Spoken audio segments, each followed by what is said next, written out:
Gloria a Dios. Es una tarde hermosa y calurosa, ¿verdad que sí? Estamos así como que eh, disfrutando el calor, ¿verdad? Ya nada más nos falta la playa. Hay que pedírsela al Señor. Amén. Bueno, pues hoy estamos en la casa del Señor y es un privilegio poder estar unidos y disfrutando de esta libertad hermosa de poder estar meditando en la palabra, podernos congregar con libertad y poder estar adorando su nombre. Seguramente que cada uno de nosotros tuviéramos muchas cosas que hacer, entre el descanso, quizá salir, quizá visitar familiares o quizá alguna otra situación, pero hoy decidimos estar en la casa de Dios, decidimos darle un tiempo al Señor y eso es algo muy bueno y creo que deberíamos de aprovechar este momento. Amén. Así que vamos a decirle, Señor, pues yo no sé qué tienes para mí, pero yo quiero soltar. Y seguramente que en la semana tenemos preocupaciones, tenemos ocupaciones y tenemos muchas cosas que todavía tenemos en proyecto realizar. Y siempre tomados de la mano del Señor podemos lograr muchas cosas. Así que hoy vamos a decirle, Señor, aquí te entrego este tiempo.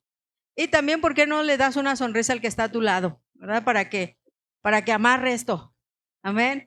Padre bendito, te adoramos y te exaltamos. Muchas gracias por este tiempo maravilloso que nos permites estar con esta libertad en tu casa, adorándote y bendiciéndote. Hoy decidimos, Señor, apartar este espacio para estar en tu casa adorándote, pero también para edificarnos mutuamente como iglesia. Te pido en el nombre de Jesús que tú quites todo estorbo en el corazón de tu pueblo, que quites toda preocupación, todo síntoma de enfermedad, toda situación que nos distrae de tu palabra, que nos roba la paz y la concentración. Padre, si hubiera un ataque espiritual, también lo reprendemos en el nombre de Jesús, porque tuya es la victoria, Señor, y tuyo es el reino para siempre, en el nombre maravilloso de Jesús. Amén. Bueno, hoy vamos a conversar un tema que es muy sencillo, pero que nos compete a todos en la vida ordinaria. Vamos a hablar sobre hábitos para la victoria. Y yo creo que la mayoría de nosotros ha tenido proyectos muy ambiciosos en la vida, quizá algún negocio, quizá una carrera, quizá, no sé, algo muy importante, algún logro profesional, algo que nos parecía realmente importante y a lo que le pusimos mucho empeño. Y con el paso del tiempo nos dimos cuenta que no era tan fácil, ¿verdad que no? Porque la mayoría de las cosas que se proyectan en nuestra vida y que requieren de mucho esfuerzo, pues se van construyendo de a poquito. Porque vivimos, miren, esto es algo que no me van a dejar mentir, pero de unos años para acá, con el avance de la tecnología, con el avance de la ciencia, nos hemos vuelto una sociedad acostumbrada a la inmediatez. Todo queremos rápido. Todo queremos que sea ya. Estamos acostumbrados a la comida rápida, estamos acostumbrados a la información inmediata, estamos acostumbrados a relaciones fugaces, estamos acostumbrados incluso a una relación con Dios que la queremos inmediata. Queremos oraciones que sean contestadas ya. Queremos victorias espirituales para ayer, ¿verdad? Entonces estamos volviéndonos así como una sociedad acostumbrada a lo express. Y nos hemos dado cuenta así como que nos llevamos un chasco porque de repente nos damos cuenta que no es así. Por ejemplo, un atleta no gana de un día para otro. Nadie se inscribe en un triatlón viendo en la televisión la convocatoria y diciendo, sí, mañana yo me inscribo. Y hoy se sale a correr y mañana compite. Eso no pasa. Y si pasa eso, pues seguramente ya sabemos que no va a obtener nada, ¿verdad? Si acaso obtendrá un lugar para competir, pero victorias no. También, por ejemplo, las carreras profesionales, aunque ya hay sistemas ejecutivos, tampoco se dan de un día para otro, excepto que alguien de manera ilícita compre su título, ¿verdad? Entonces sí, pero para una carrera profesional se necesitan algún par de años. ¿Y qué tal las empresas? Tampoco se gestionan de un día para otro. Hoy quieres poner un negocio y mañana lo tienes. No, porque tal vez algunos de nosotros de manera improvisada nos aventuramos a poner un negocio y como no le sabíamos, pues no hicimos sondeo de mercado, no hicimos cálculos, pedimos prestado para la inversión y etcétera, y entonces nos dimos cuenta que no, nomás el negocio no era tan fácil de echarlo a andar como habíamos pensado. Porque todas estas situaciones que acabamos de mencionar se van construyendo de a poquito, ¿verdad? Se van construyendo de un escalón a otro. Se van construyendo haciendo cálculos, poniéndole empeño, de manera cotidiana invirtiendo tiempo, dinero o esfuerzo o lo que cada quien requiera en su proyecto. Entonces vamos a hablar, dijimos, sobre hábitos para la victoria. Y aún en este concepto también es importante redefinir un poco, porque en el concepto moderno, victoria, la mayoría de la gente lo entendemos como una autorrealización personal. Cuando alguien que ambiciona casi siempre relacionado a lo material, ¿no? O a alguna relación personal. Sin embargo, en el contexto bíblico, la victoria es algo ligeramente diferente. Es importante que hoy veamos algunas porciones bíblicas que nos dicen algo un tanto diferente. La victoria en el contexto cristiano es, por ejemplo, la espiritualidad, que es vencer la tentación y vencer el miedo, por ejemplo. Eso es victoria en la espiritualidad. Pero también en lo moral. Victoria es vivir con integridad moral. Pero también, por ejemplo, en lo emocional.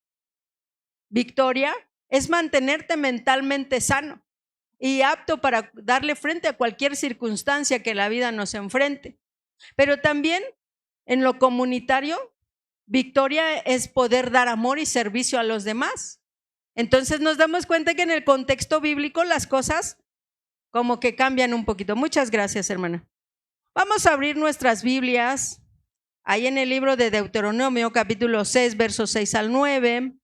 Y después leemos Hechos 2:42, son porciones escriturales que la mayoría de nosotros hemos leído varias veces en nuestra vida, en el caminar del Señor, pero hoy vamos a recordarlas un tanto de manera diferente. Deuteronomio capítulo 6, versos 6 al 9, lo tenemos en pantalla. ¿Y qué dice la palabra del Señor? ¿Qué les parece si le damos lectura unidos? ¿Verdad? Dice, y estas palabras que yo te mando hoy estarán sobre tu corazón y las repetirás a tus hijos y hablarás de ella estando en tu casa y andando por el camino y al acostarte y cuando te levantes, y las atarás como una señal en tu mano y estarán como frontales entre tus ojos y las escribirás en los postes de tu casa y en tus puertas. Oh, esto es algo muy hermoso, ¿verdad? La mayoría, les digo, nos hemos relacionado, hemos leído muchas veces estas escrituras, las citamos cuando se trata de citar la escritura, ¿verdad? Vamos a ver qué dice Hechos 2:42, que también es una cita que la mayoría la hemos leído varias veces en nuestra vida en el Señor, que dice, y perseveraban en la doctrina de los apóstoles, en la comunión unos con otros, en el partimiento del pan y en las oraciones. Entonces, vamos a entrar de lleno con estos hábitos de la victoria, porque ya vimos aquí en esta pequeña introducción, pues que la inmediatez no tiene mucha relación con la victoria, ¿verdad? La victoria se construye y el concepto bíblico de victoria es un tanto diferente. Primero vamos a entender como punto número 1 que la victoria comienza con hábitos pequeños. Las cosas grandes no se hicieron de la noche a la mañana. No un día decidimos hacer un proyecto ambicioso y al otro día ya lo teníamos realizado, no. Fuimos de a paso, fuimos conquistando. Primero el proyecto nace en la mente, ¿verdad? Y después lo vamos aterrizando. Aquí en la primera escritura que leímos, Deuteronomio capítulo 6, versos 6 y 7, nos dice algo muy interesante. Dice que estas palabras, le dice el Señor, y estas palabras que yo te mando hoy estarán sobre tu corazón y las repetirás a tus hijos. Este es el primer paso para una vida victoriosa. Dijimos que el primer paso de la victoria comienza con hábitos pequeños. Cuando el Señor instruyó a Josué Josué no era ningún improvisado en las cosas del Señor. Antes de ser llamado como sucesor de Moisés, él ya había pasado tiempo al lado de un siervo. Había vivido de manera diaria y de manera cotidiana cómo se servía al pueblo, lo que le decían, las pláticas, la palabra del Señor, etcétera. Y entonces el Señor le dice que estas cosas, refiriéndose a la ley, dice, estarán sobre tu corazón y luego las vas a repetir a tus hijos. Son hábitos pequeños y aquí nos dice que lo vas a repetir. Si nos gustan poner otra vez la porción en la pantalla, aquí está, ¿verdad? Dice que vas a hablar de ellas en tu casa, en el camino, al acostarte, cuando te levantes, las vas a atar como señal, etcétera. Está hablando de la cotidianeidad, de incluir las cosas del Señor en todo lo que eres, lo que haces, lo que proyectas, lo que vives, lo que te imaginas. Suéñalo. Porque cuando Josué fue llamado al ministerio, a la sucesión, Josué ya había caminado todos los días con un pueblo que a veces se rebelaba, a veces obedecía y etcétera. Todos sabemos esa historia. Pero también había caminado al lado de un gran siervo, ¿verdad? No sé si has admirado o has, al momento de estudiar la palabra, pensado en tu corazón, oh, a mí me gustaría ser como este siervo. Moisés tuvo una carga impresionante, ¿verdad? Yo creo que si Moisés hubiera vivido en la época moderna, muchos israelitas hubieran cambiado de congregación, pero como en ese tiempo no había otro Israel, pues se tuvieron que quedar. Pero pobre Moisés, varias veces lo quisieron apedrear. Imagínense qué cosa tan triste, ¿verdad? Que el mismo pueblo quería aniquilar a su líder. Fue algo muy difícil. Pero volviendo al tema, Josué estaba siendo instruido para que todas esas cosas del Señor los hiciera un hábito en su vida. Que todos los días, al acostarse, al levantarse con los niños, al platicar, etcétera, todos los días incluyera la ley del Señor de manera cotidiana.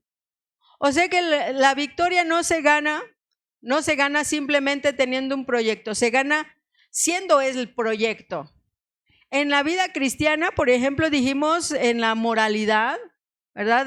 La victoria en lo moral es teniendo esa integridad en el corazón, pero no se gana nada más porque quiero. Se gana porque lo deseo y porque trabajo en eso todos los días. Pequeños avances, pequeñas cosas que le vamos agregando a nuestro diario vivir con el Señor, porque no tenemos una vida espiritual y una vida carnal. Somos cuerpo, alma y espíritu y somos un ser. Y somos lo mismo estando en la iglesia, que estando en el trabajo, que estando en la diversión, que estando con la familia o en cualquier escenario donde tengamos que desenvolvernos. Somos la misma persona. Solo desarrollamos diferentes tareas que tenemos que hacer. Aquí nadie viene a trabajar al templo. Aquí venimos a adorar al Señor, ¿verdad? Entonces, todas estas pequeñas cosas se traducen. Es importante que los pequeños cambios comiencen de manera inmediata. La mayoría de nosotros anhelamos, por ejemplo, matrimonios fuertes. Anhelamos que nuestros hijos estén en el camino del Señor. Anhelamos que nuestros ministerios sean sólidos.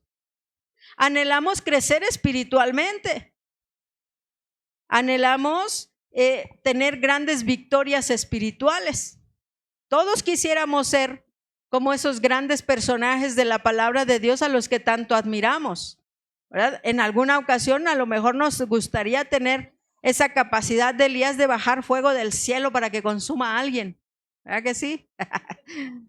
Pero, o sea, no se le dio a Elías de la noche a la mañana. Elías fue un hombre que caminó con el Señor, ¿verdad? Así que el Señor le dijo a Josué, todo esto va a estar en tu corazón. Ahí comienza el hábito. Primero deséalo.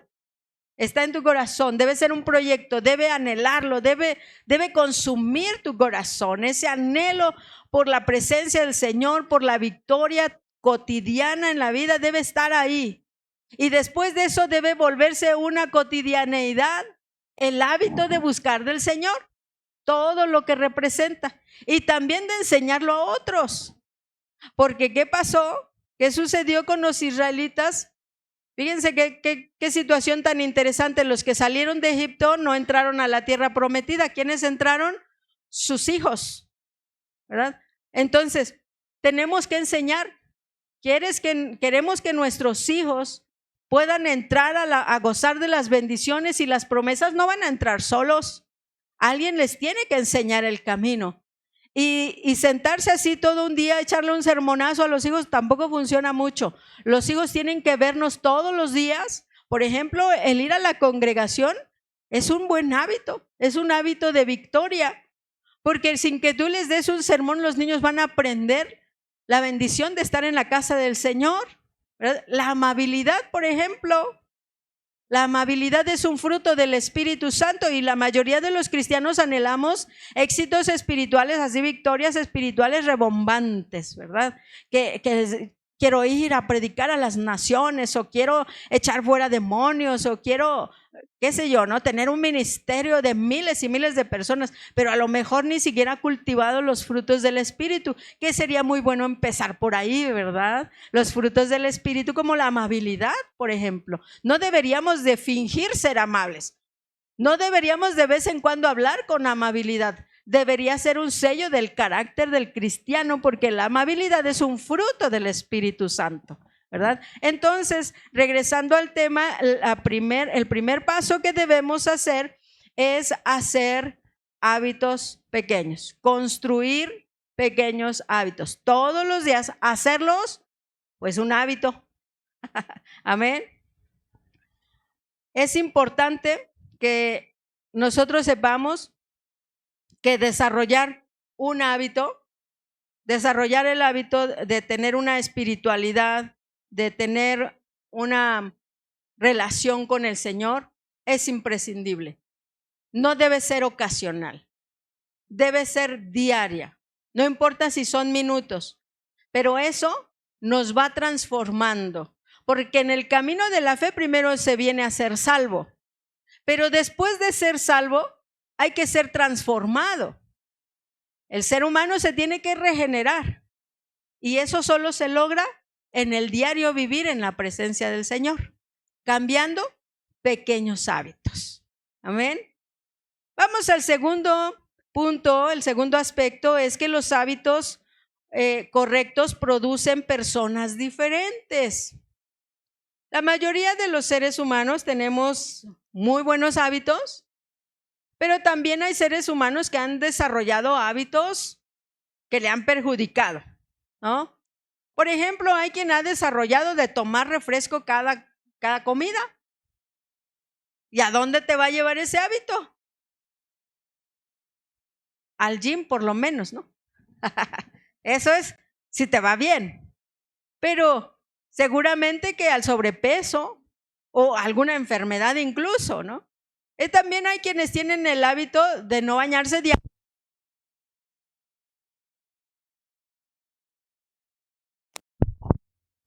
Señor.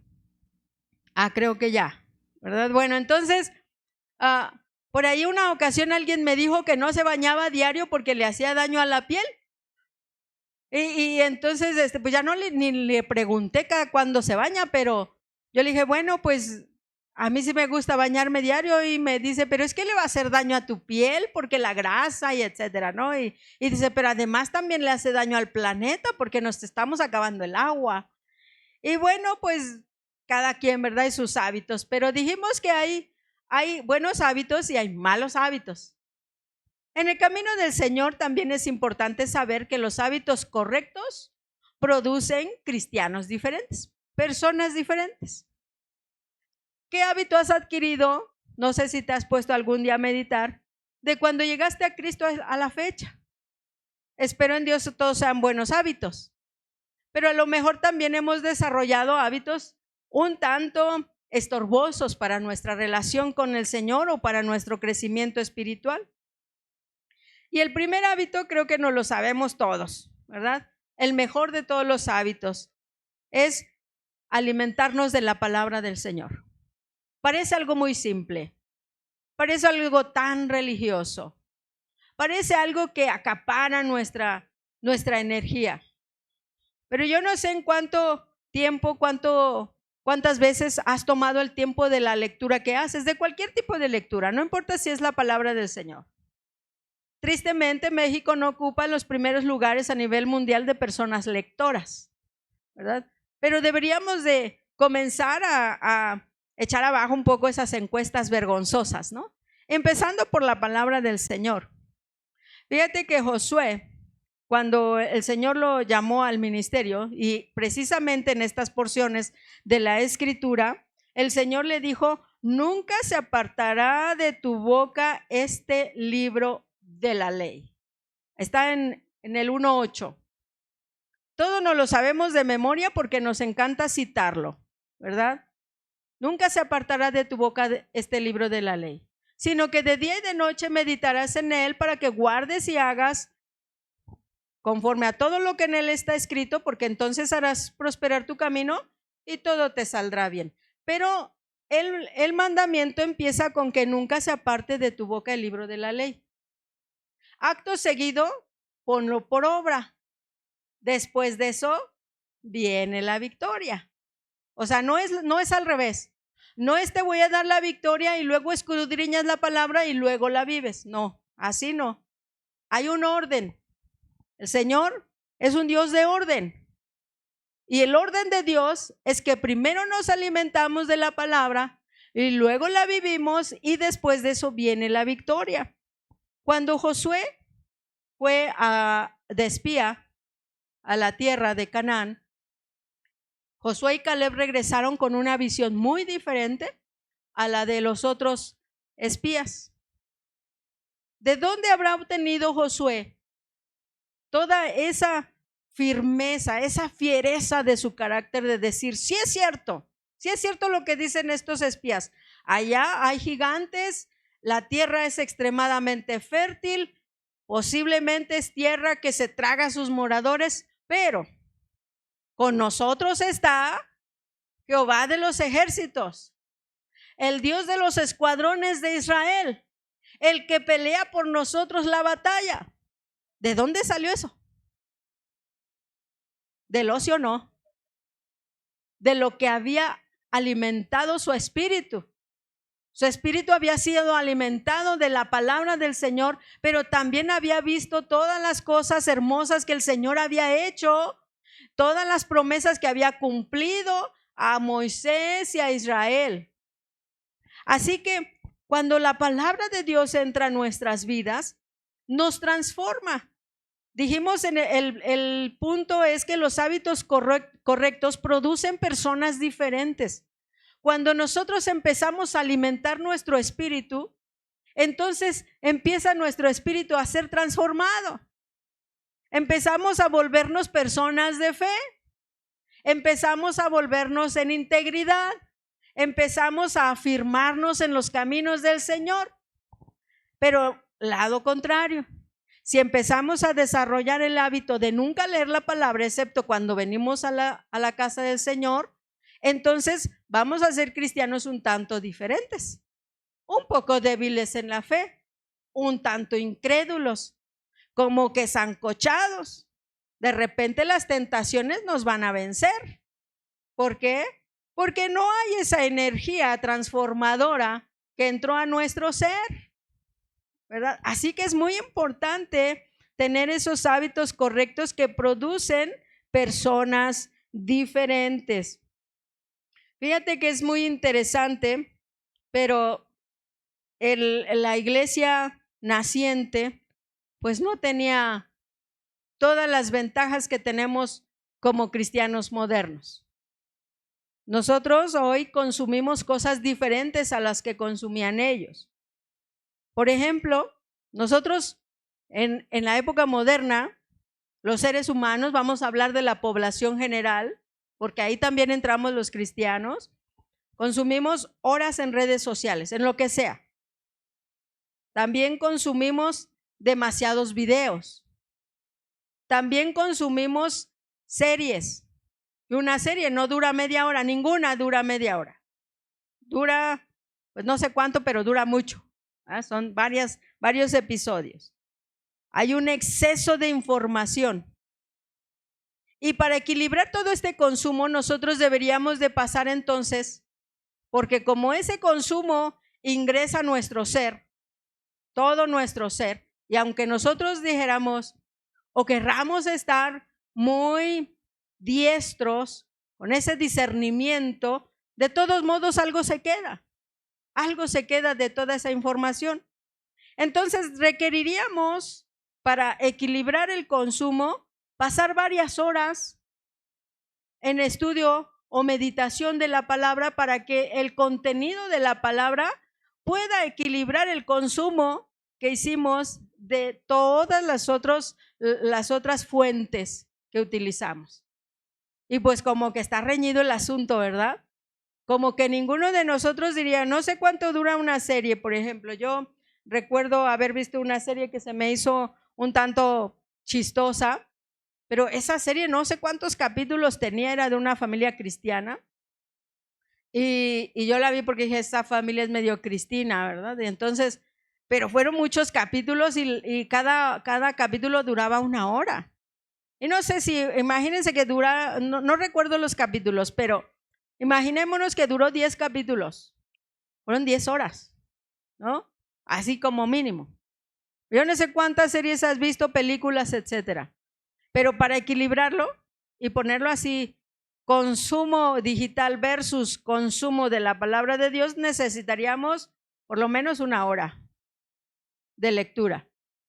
Y como recordemos que la batalla es espiritual, cuando empezamos a leer la palabra, pues nos acordamos de todo.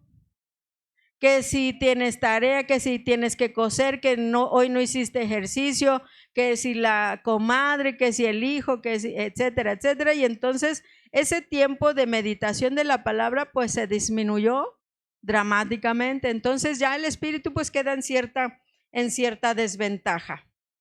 ¿Estamos de acuerdo? Hebreos 4:12 nos dice algo muy interesante con respecto a la palabra. Que yo creo que la mayoría de nosotros hemos estudiado la palabra y hemos visto las características de la palabra, pero esta es una razón de peso para hacer de la meditación de la palabra un hábito que transforme nuestra persona. ¿Qué dice? Porque la palabra de Dios, ¿qué les parece si lo leemos juntos? ¿Sale? Porque la palabra de Dios es viva y eficaz y más cortante que toda espada de 2 filos, y penetra hasta partir el alma y el espíritu, las coyunturas y los tuétanos, y discierne los pensamientos y las intenciones del corazón. De manera que la palabra en sí misma tiene un poder transformador. Si quizá nosotros somos como un tanto reservados, que no nos gusta mucho las exhortaciones, porque creo que eso es general. No nos agrada mucho, ¿verdad? Que nos estén diciendo. ¿Cuántos se acuerdan de pequeños de la chancla voladora?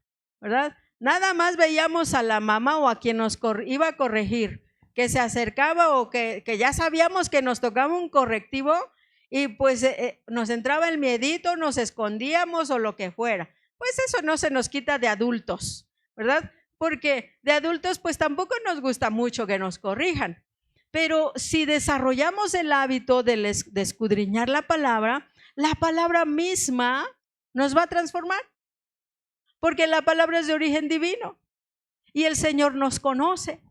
Y el Señor conoce que tenemos debilidades, que estamos solos, que tenemos tristeza, que hay dificultades, que hay enfermedad, que hay crisis financiera, que hay flojera, que hay tentaciones, que hay un montón de cosas que nos abruman en la vida cotidiana. Entonces la palabra pues trae, porque dice aquí que la palabra penetra en lo más profundo de nuestro ser y discierne las intenciones de nuestro corazón. Hay cosas que solamente nosotros y el Señor sabemos, y ahí es donde puede llegar la palabra. Pero si no le damos oportunidad, si no desarrollamos este hábito, entonces cuando venga la batalla seguramente la victoria no será nuestra. ¿verdad? Así que es muy importante.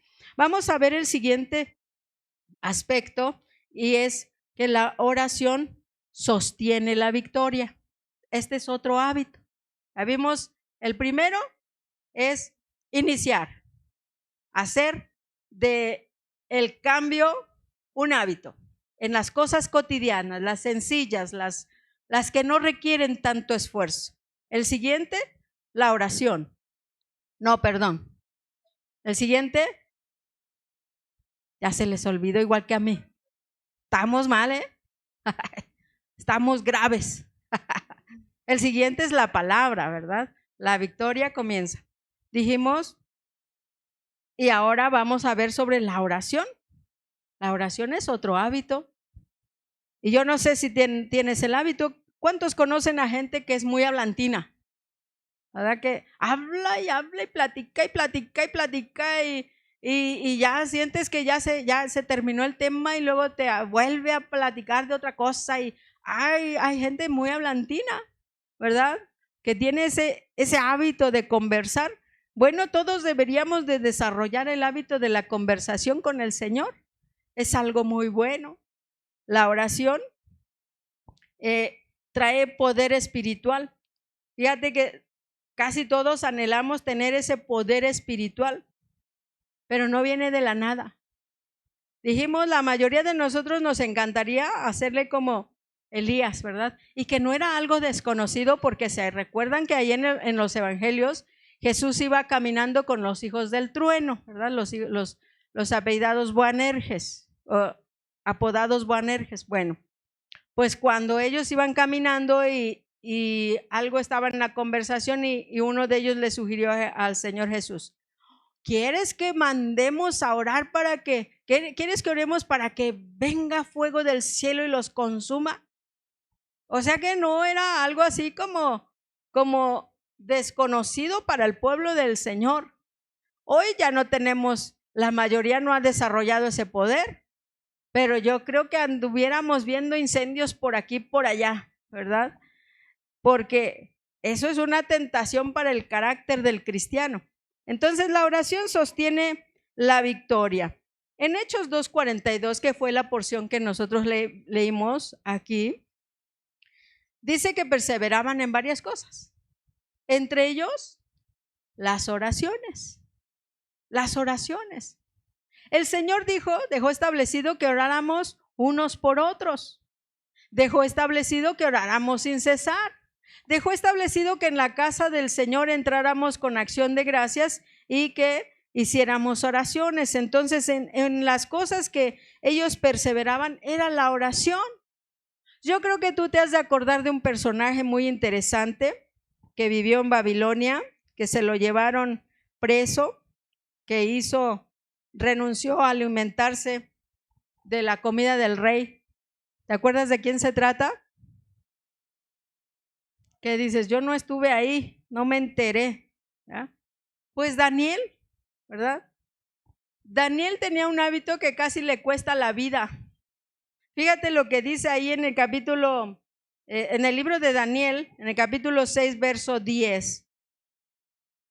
Este personaje es muy interesante porque a él se lo llevaron a Babilonia y en Babilonia le cambiaron el nombre. Ya no se siguió llamando Daniel. ¿Qué dice Daniel 6:10? Cuando Daniel supo que el edicto había sido firmado, entró en su casa y, abiertas las ventanas de su cámara que daban hacia Jerusalén, se arrodillaba 3 veces al día y oraba y daba gracias delante de su Dios, como lo solía hacer antes. O sea que no oraba esas veces al día, no era agradecido en Babilonia. Ese era un hábito que él ya tenía. No oraba por la crisis, no oraba porque estaba en Babilonia. Él tenía esa costumbre de tener tiempos de oración varias veces al día. Entonces, a él dijimos, le cambiaron el nombre. También cambiaron su educación. También intentaron cambiar su entorno, pero no pudieron cambiar su esencia, ni este hábito. Y este hábito casi le cuesta la vida. Si el Señor no hubiera estado con él, si no lo hubieran respaldado, porque después de esto fue cuando lo echaron al foso de los leones porque le hicieron un complot, ¿verdad? Le pusieron un 4, como decimos los mexicanos. Entonces este hábito casi le cuesta la vida. Así que nosotros debemos de saber que hay hábitos que transforman las vidas y la oración es un hábito que debemos desarrollar. Hoy Babilonia tiene nombres diferentes. A ninguno de nosotros nos han llevado presos a ningún lado por causa de la palabra del Señor. Pero Babilonia sigue estando ahí presente tratando de hacer presos a los hijos del Señor. Ahora Babilonia son las distracciones, pueden ser las redes sociales, puede ser el entretenimiento excesivo, puede ser la sobrecarga digital, puede ser la presión cultural. Y si no construimos hábitos espirituales, la cultura va a terminar moldeando nuestro carácter. Entonces es importante que sepamos que la oración es ese siguiente hábito que sostiene la victoria. No es cuando enfrentamos la tentación, no es cuando estamos en un momento de crisis el momento de orar, es antes. Para que cuando llegue ese momento de crisis, cuando llegue la batalla espiritual, nosotros podamos obtener la victoria. Amén.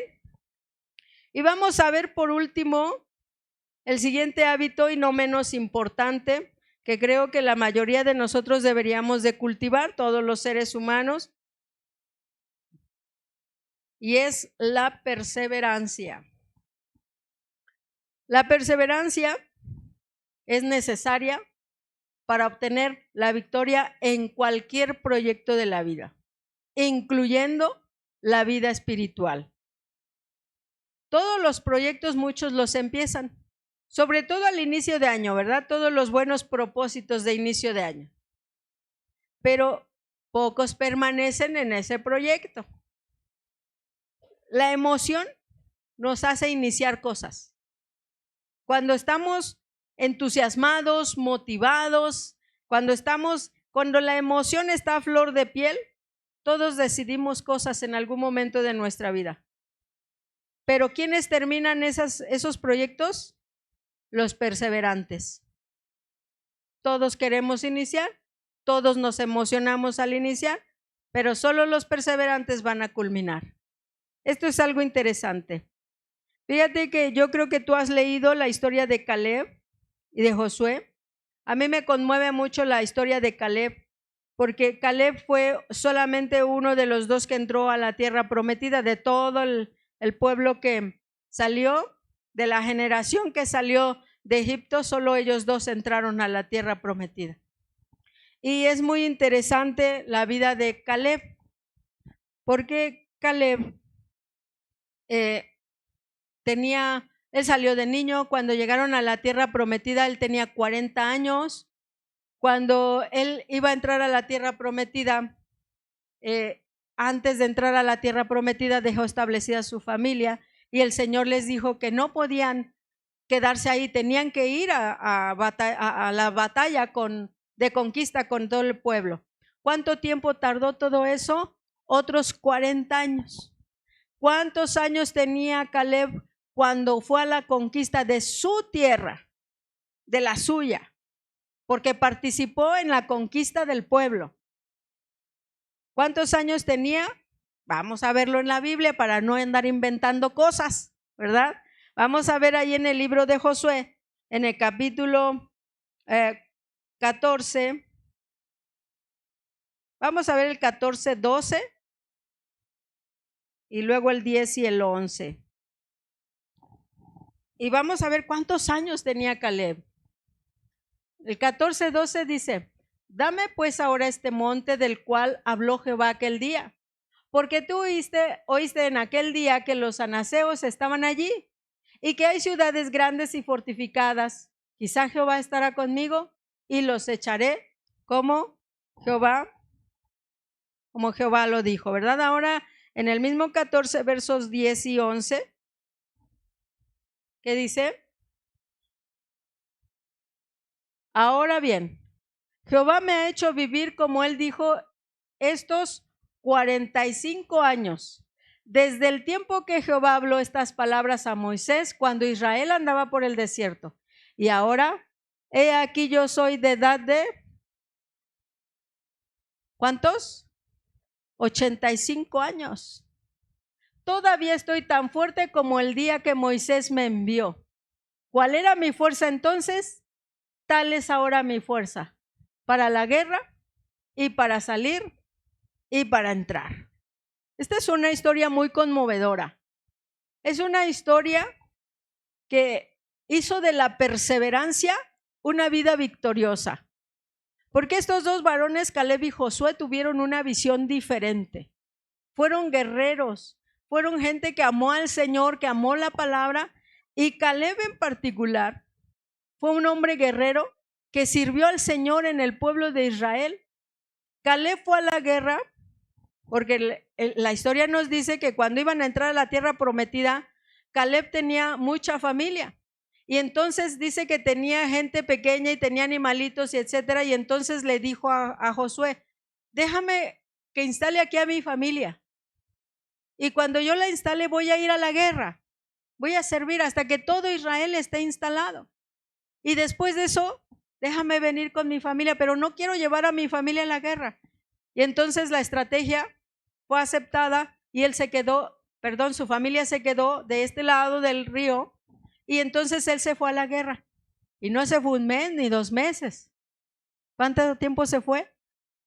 Bueno, no se fue de la familia definitivamente. O sea, le sirvió al Señor 40 años en la guerra. Y entonces ya después de eso, a los 85, entonces ya que Israel estaba instalado, le dijo a Josué, mira, ya terminamos, ya está instalado Israel. Ahora déjame ir a poseer lo mío y dame aquel monte. Estaba ocupado todavía por gigantes, tampoco era como que ya estaba ahí dispuesto para que nada más Josué llegara y se instalara, no. Todavía tenía que ir a conquistar el monte. Y le dice, yo tengo 85 años, 40 cuando entré a la tierra, otros 45 cuando entré, otros 40 en la guerra. Ahora con 85 voy por lo mío. La mayoría en la época moderna pensaríamos, a los 85 ya para qué, ¿no? Ya que lo jubilen. ¿Una esposa moderna esperaría a los 85 a su esposo? Ahí ustedes contesten, ¿verdad? Pero el panorama se antoja muy difícil para este hombre. Entonces, es un ejemplo de perseverancia y victoria como pocos en la palabra del Señor, porque el monte Hermón fue suyo. Era un monte con manantiales, extremadamente fértil en aquella época, venció gigantes, y eso que está escrito fue verdad, porque dice, todavía tengo fuerzas para la guerra y para entrar y salir. Y ese monte estaba ocupado por gigantes. No eran puros gigantes, pero había razas de gigantes. Y él se volvió una estratega impresionante porque obtuvo la victoria. Y ese lugar fue de él y de su descendencia. Entonces la perseverancia es el hábito de los vencedores.